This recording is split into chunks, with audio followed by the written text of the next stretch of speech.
فاكر واحنا صغيرين لما كنا بنبقى ماشيين في الشارع وبيطلع علينا كلب ويقعد يهوهو علينا، كنا بنجري بأقصى سرعة عندنا، ده عشان غريزة البقاء. بس تخيل بقى لو انت في مكان مقفول ولوحدك وفي وسط البحر، تفتكر هتعمل ايه؟ يلا بينا نشوف.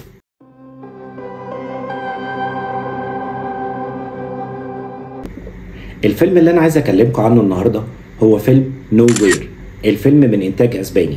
الفيلم بيتكلم عن ازمه اقتصاديه عالميه حصلت، وبسببها الدول ابتدت تاخد قرارات صعبه جدا. قررت ان هي تقتل الاطفال وتقتل السيدات علشان خاطر الموارد اللي موجوده مش مكفيه، وبالتالي الناس دي ابتدت تفكر ممكن تعمل ايه، فابتدت تدور على الدول اللي لسه ما عملتش الكلام ده وتهرب ليها.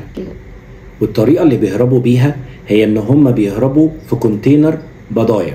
لغايه هنا الدنيا تمام جدا، وفجاه بطلتنا ميا بتكتشف ان هي لوحدها في الكونتينر في وسط البحر، وده هنعرفه طبعا من خلال الاحداث.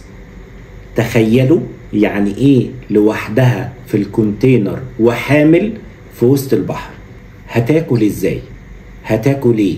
هتقعد قد ايه؟ وخصوصا ان هي حامل. تخيلوا بقى لو ولدت في وسط البحر، انتوا متخيلين الموقف هيبقى عامل ازاي؟ طب بنتها دي هتاكل ايه؟ طب مش ممكن الكونتينر ده يغرق في اي وقت؟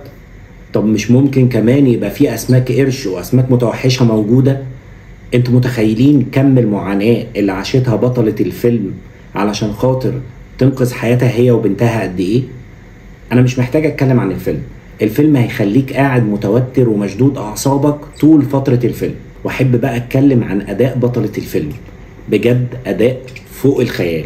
انا ما شفتش حد وصل لي الاحساس ووصل لي كم المعاناة بالمنظر اللي هي عملته ده. في تنويه بسيط عايز اقوله، ان الفيلم ده للكبار فقط عشان فيه مشاهد فظيعة شوية. وده كان ترشيحي ليكم، ومستني رأيكم في الكومنتس وترشيحاتكم لأفلام تانية. سلام.